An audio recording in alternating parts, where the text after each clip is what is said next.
नमस्कार श्रोताओं, स्वागत है आपका अपने कार्यक्रम स्पोर्ट्स स्कैन में, जिसमें हम आपको रूबरू कराते हैं दिन भर की तमाम खेल खबरों से।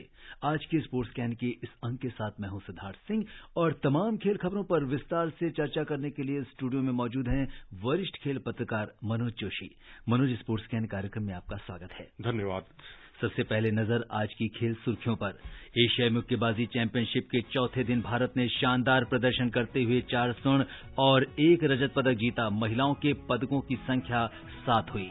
एशियन एयरगन चैंपियनशिप में भारतीय निशानेबाजों ने आज 1 स्वर्ण, 1 रजत और 1 कांस्य पदक जीतकर अपने अभियान की शानदार शुरुआत की। न्यूजीलैंड दौरे के लिए पीवीएस लक्ष्मण को भारतीय टीम का मुख्य कोच नियुक्त किया गया है और 20 नवंबर से कतर में शुरू हो रहे फीफा वर्ल्ड कप के लिए स्पेन ने अपनी टीम की घोषणा की है।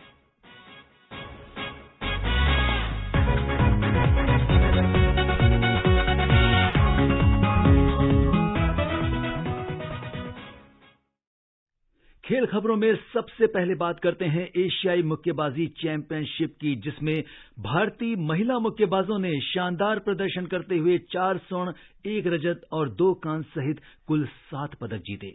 परवीन, लवलीना बोरगोहाई, स्वीटी बोरा और आल्फिया पठान ने आज अपने अपने भार वर्ग में स्वर्ण पदक जीते। आइए सुनते हैं स्पोर्ट्स डेस्क की ये खास रिपोर्ट। एशियाई मुक्केबाजी चैंपियनशिप में भारत की मुक्केबाजों ने स्वर्णिम प्रदर्शन करते हुए 4 स्वर्ण पदक जीत लिए हैं। परवीन, लवलीना बोरगोहाई, स्वीटी बोरा और आल्फिया पठान ने शानदार प्रदर्शन करते हुए स्वर्ण पदक देश के नाम किए। जॉर्डन में आज 63 किलोग्राम भार वर्ग के फाइनल में परवीन ने जापान की कीतो माई को 5-0 से हराया, जबकि 75 किलोग्राम भार वर्ग में लवलीना ने उज्बेकिस्तान की रुजमेतोवा सोखिबा को 5-0 से हराया। 81 किलोग्राम भार वर्ग में स्वीटी ने कजाकिस्तान की गुलसाया यरजहान को 5-0 से शिकस्त दी। आल्फिया पठान को इस्लाम हुसैली के डिस्क्वालीफाई होने से स्वर्ण पदक मिला। इससे पहले मीनाक्षी ने 52 किलोग्राम भार वर्ग में रजत पदक हासिल किया था। फाइनल में उन्हें जापान की किनोशिता रिंका से 4-1 से हार का सामना करना पड़ा। इसके साथ ही भारतीय महिला मुक्केबाजों ने प्रतियोगिता में शानदार प्रदर्शन करते हुए 4 स्वर्ण, 1 रजत और 2 कांस्य सहित कुल 7 पदक जीतने के साथ अपना अभियान समाप्त किया। Mukesh Kumar, sports scan. जी हां, अगर हम देखें तो मनोज, एशियाई मुक्केबाजी चैंपियनशिप का आज चौथा दिन था और चौथा दिन जो है वो पदकों की सौगात लेकर आया। भारत के लिए 4 स्वर्ण जीता हमारी महिला मुक्केबाजों ने। किस तरह से आप देखते हैं इसको, क्योंकि जितना शानदार प्रदर्शन किया है महिला मुक्केबाजों ने। देखिए, लवलीना जो है उन्होंने ओलंपिक में मेडल जीता जी, यहाँ गोल्ड मेडल जीता। बीच में कॉमनवेल्थ गेम्स में वो कोई पदक नहीं जीत पाई थी, लेकिन पिछले दिनों मैंने उनको नेशनल गेम्स में लड़ते हुए देखा तो उनकी एक स्ट्रेटजी में मैंने एक बड़ा बेसिक बदलाव देखा। वो बहुत ही सूझबूझ के साथ लड़ती हैं, बहुत कम प्रहार करती हैं, लेकिन जो उनके टारगेट एरिया पर जो पंच प्रहार करते हैं वो बिल्कुल निर्णायक होते हैं। उस पर निश्चित तौर पर 5 जजेस प्रभावित हुए बिना रह ही नहीं सकते।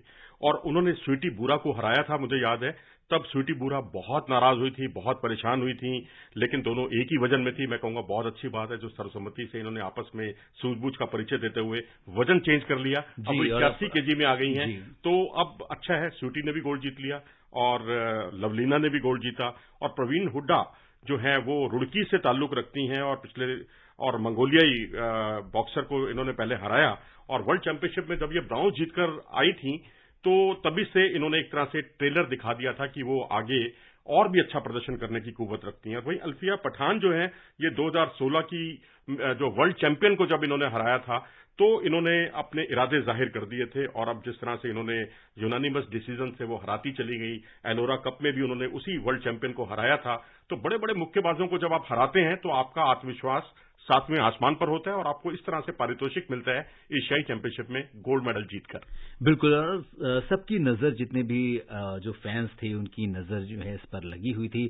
और शाम से ही आज जितने भी जो स्पोर्ट्स लवर्स थे वो इसके लिए इंतजार कर रहे थे कि क्या कुछ होता है एशियाई मुक्केबाजी चैंपियनशिप में। और हमारी जो मुक्केबाज हैं वो पूरी तरह से इस प्रतियोगिता में खरी उतरी और 4 स्वर्ण देश के नाम की उन्होंने किया। वहीं अगर हम देखें तो मीनाक्षी की बात करेंगे, 52 किलोग्राम वर्ग में उन्होंने रजत पदक हासिल किया। फाइनल में उन्हें जापान की किनोशिता रिंका से 1-4 से हार का सामना करना पड़ा, क्योंकि हमारे यहाँ पे इनसे भी काफी उम्मीदें थी लेकिन थोड़ा सा चूक गई। मैं समझता हूँ इसमें भी बहुत निराश होने की जरूरत नहीं है, क्योंकि पिछली बार जो चैंपियनशिप हुई थी, एशियन चैंपियनशिप, वहां इन्हें कांस्य पदक हासिल हुआ था और अब उन्होंने एक पायदान ऊपर जो है छलांग लगाई है। तो उम्मीद कीजिए कि अगली बार ये गोल्ड मेडल जरूर जीतेंगी। बिल्कुल। तो अगर हम देखें तो आज 4 स्वर्ण, 1 रजत और 2 कांस्य सहित कुल 7 पदक जीता है महिलाओं ने, और इसके साथ उनका अभियान जो है वो समाप्त हो गया है। और कहीं ना कहीं एक बड़ा जो है वो आज का दिन जो है उनके लिए काफी खास रहा है, और अब सबकी नजरें जो हैं वो पुरुष मुक्केबाजों पर लगी हुई हैं। जी हाँ, बिल्कुल। शिवा थापा से बहुत उम्मीद है, फाइनल में वो लड़ेंगे, और कॉमनवेल्थ गेम्स में हालांकि उन्होंने भी निराश किया था लवलीना की तरह, लेकिन लवलीना तो उससे उबर गई। अब शिवा थापा की बारी है, और ये ओलंपियन है, एशियन गेम्स में गोल्ड मेडल जीत चुके हैं, कंसिस्टेंटली अच्छा परफॉर्मेंस करते हैं। बीच में एक आध चैंपियनशिप को अगर आप छोड़ दें तो असम को, वाकई असम से एक ऐसे खिलाड़ी निकले हैं जिन पर बहुत ज्यादा देश को गर्व है, और मैं तो उनके कम से कम गोल्ड मेडल की उम्मीद कर रहा हूं, और वो भी सर्वसम्मत फैसले से। बिल्कुल। तो काफी उम्मीदें हैं सबको उनसे भी, कि देखना दिलचस्प होगा कि कल क्या कुछ रहता है। लेकिन फिलहाल जो है आज एशियाई मुक्केबाजी चैंपियनशिप में भारतीय महिला मुक्केबाजों ने अपना दबदबा कायम रखा है। कोरिया में एशियन एयरगन चैंपियनशिप में भारतीय निशानेबाजों ने आज 1 स्वर्ण, 1 रजत और 1 कांस्य पदक जीतकर अपने अभियान की शानदार शुरुआत की। पुरुषों की 10 मीटर एयर राइफल जूनियर स्पर्धा में ओलंपियन दिव्यांश सिंह पंवार ने स्वर्ण पदक जीता, जबकि किरण अंकुश जाधव ने इसी स्पर्धा के सीनियर प्रतियोगिता में रजत पदक अपने नाम किया। श्री कार्तिक सबरी राज रविशंकर ने जूनियर पुरुष एयर राइफल में कांस्य पदक जीता। दिव्यांश ने 260.7 के स्कोर के साथ रैंकिंग राउंड में शीर्ष पर रहने के बाद स्वर्ण पदक मैच में स्थानीय दावेदार बंग सिंधो को 17-9 से हराया। श्री कार्तिक ने 258.8 के स्कोर के साथ सिंघो के बाद तीसरे स्थान पर वो रहे। पुरुषों की 10 मीटर एयर राइफल में किरण अंकुश यादव 262.4 के स्कोर के साथ रैंकिंग राउंड में दूसरे स्थान के साथ फाइनल में पहुंचे। स्वर्ण पदक की अगर हम बात करें तो इसमें किरण को कोरिया के पार्क हाजुन ने 10-16 से हराया। इसी स्पर्धा में मौजूदा विश्व चैंपियन रुद्राक्ष पाटिल 260.2 अंक के साथ चौथे और अर्जुन बबूता 7वें स्थान पर रहे। तो यहां भी अच्छी खबर जो है वो एशियन एयरगन चैंपियनशिप से आ रही है। जी हाँ, यहाँ 2 बातें हैं। पहली बात तो ये है कि 10 मीटर एयर राइफल का आपने जिक्र किया, जिसमें इन्होंने बहुत शानदार प्रदर्शन किया। ये वो स्पर्धा है जिसमें हमें ओलंपिक का गोल्ड मेडल मिल चुका है। अभिनव बिंद्रा ने 2008 के बीजिंग ओलंपिक खेलों में इसी स्पर्धा में भारत को स्वर्ण पदक दिलाया था। गगन नारंग जो है उनकी भी ये प्रिय स्पर्धा रही है। अंजुम मौदगल जो है 2018 की वर्ल्ड कप की सिल्वर मेडलिस्ट हैं, वो भी इसी स्पर्धा में रही हैं। रुद्रांश पाटिल जिन्होंने पिछले दिनों बहुत शानदार प्रदर्शन किया था, गोल्ड मेडल हासिल किया था।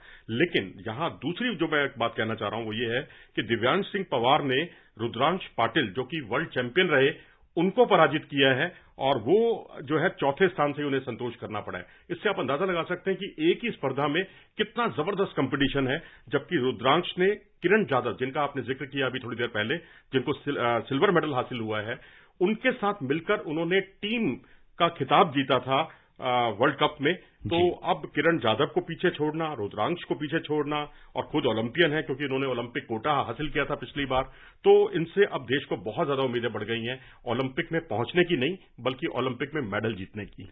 बिल्कुल। तो अब एशियन एयरगन चैंपियनशिप पर हमारी नजर बनी रहेगी। आगाज इसका शानदार हुआ है। न्यूजीलैंड दौरे के लिए वीवीएस लक्ष्मण को भारतीय टीम का मुख्य कोच नियुक्त किया गया है। राहुल द्रविड़ को इस दौरे के लिए आराम दिया गया है। भारतीय टीम 18 नवंबर से वेलिंगटन में 3 T20 और 3 एकदिवसीय मैचों की श्रृंखला खेलेगी। एक रिपोर्ट।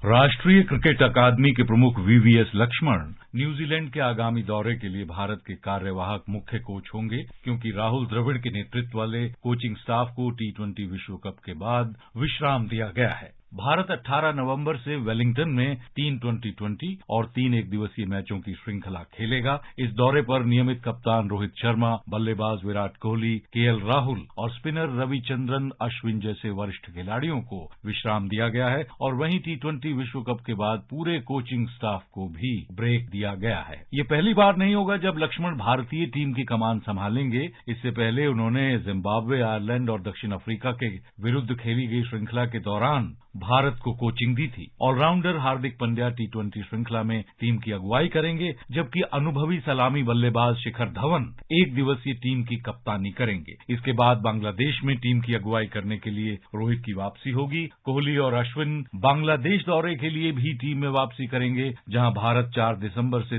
3 एक दिवसीय और 2 टेस्ट मैचों की श्रृंखला खेलेगा। Munish Sharma, sports scan. जी हाँ, अगर हम देखें तो इस समय जो टीम इंडिया है फिलहाल T20 वर्ल्ड कप में सफर समाप्त हो चुका है हमारा और अगले सफर की तैयारी शुरू हो गई है। बहुत अच्छी बात है। मैं कहूंगा कि जिस तरह से प्लेयर्स को रोटेट किया जाता है, कोचेस को भी रोटेट होने चाहिए, कोचेस भी, और पहले भी रोटेशन जैसा रिपोर्ट में भी बताया गया होते रहे हैं। और इस बार पारस मामरे, विक्रम राठौर और वीवीएस और राहुल द्रविड़ जो है अब उपलब्ध नहीं होंगे, तो अब साईराज बाहुतले और ऋषिकेश कानिटकर जो है वो लक्ष्मण के साथ जाएंगे। तो मुझे यहाँ सबसे बड़ा आकर्षण इस बात का है कि हमारे युवा खिलाड़ी जो चुने गए हैं वो कैसा प्रदर्शन करते हैं। खासकर कुलदीप सेन पर सबकी नजरें टिकी हुई हैं, मध्य प्रदेश के खिलाड़ी हैं। और अब इनके अलावा उमरान मलिक, जिन्हें आयरलैंड और इंग्लैंड के दौरे के लिए चुना गया था, अब वो वापसी कर रहे हैं न्यूजीलैंड टूर पर, उन पर सबकी नजरें टिकी होंगी। और शाहबाज अहमद और कुलचा जोड़ी एक बार फिर से लौट आई है, तो वो दोनों दौरों में कैसा प्रदर्शन करती है उस पर सबकी नजरें टिकी हुई हैं।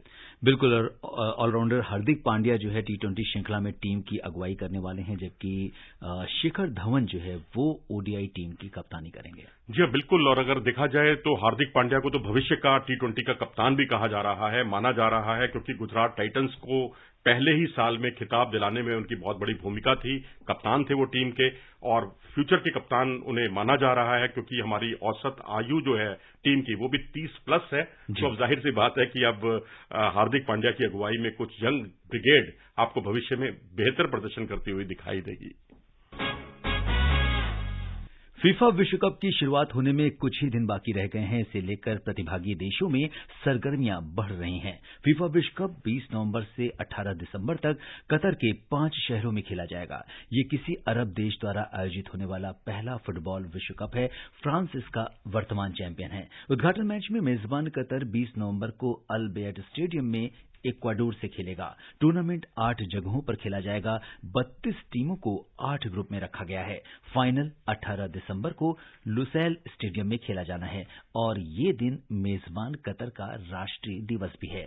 इस बीच आज ग्रुप ई में शामिल स्पेन ने विश्व कप के लिए अपनी 26 सदस्यीय टीम की घोषणा की है।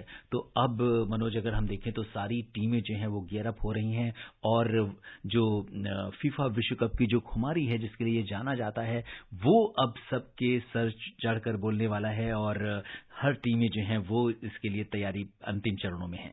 ग्लोबल लेवल पर अगर देखा जाए पूरी दुनिया भर में फुटबॉल जो है ना, उसके रोमांच जो है, रोमांच में जो है फुटबॉल सबको अपने आगोश में ले लेता है। और अगर आपने स्पेन की बात कही है, स्पेन मुख्य आकर्षण रहेगा। 2010 की चैंपियन है, 2012 में उसने जरूर एक यूरो चैंपियनशिप का खिताब जीता था आखिरी बार, और उसके बाद उसको बड़ा खिताब जीते हुए विश्व स्तर का या यूरोपीय स्तर का जीते अरसा हो चुका है। और प्री क्वार्टर फाइनल तक पहुंची थी पिछली बार स्पेन की टीम। तो इस बार बार्सिलोना के पेड्री और गावी को टीम में जगह मिली है। कार्लोस सोलर टीम में है और एटलेटिको मैड्रिड के कार्लोस लोरेंते टीम में है। तो जाहिर सी बात है जावी और इनेस्टा, जिनका कभी बहुत जलवा हुआ करता था, अब इनकी जगह पर ये खिलाड़ी कितने स्टार साबित होंगे ये वक्त ही बताएगा। बिल्कुल। और अगर हम देखें तो पहली बार जो इस तरह की जो प्रतियोगिता है वो अगर किसी भी गल्फ कंट्री में आयोजित की गई है और कतर में अब इसको लेकर तैयारियां अपने अंतिम चरणों में हैं। अगर हम स्टेडियम्स की बात करें जो शहर जहां पर इसके मैच होने हैं वहां भी तैयारियां अपने अंतिम स्टेज पर हैं। बिल्कुल। और वैसे एशिया में दूसरा आयोजन है, दूसरी बार आयोजन हो रहा है। इससे पहले 2002 में साउथ कोरिया और जापान ने मिलकर इसे होस्ट किया था और ये गल्फ कंट्रीज में ये पहली बार आयोजन है और इस पर सबकी नजरें टिकी हुई हैं। और श्रोताओं, अब समय अनुमति नहीं दे रहा है कि हम कुछ और खेल खबरों पर चर्चा करें। मनोज, आप हमारे स्टूडियो में तमाम खेल खबरों पर विस्तार से चर्चा करने के लिए आपका बहुत बहुत धन्यवाद और आभार। धन्यवाद। श्रोताओं, अगर आप इस कार्यक्रम को दोबारा सुनना चाहते हैं तो लॉग इन कर सकते हैं हमारी वेबसाइट newzoneir.nic.in पर।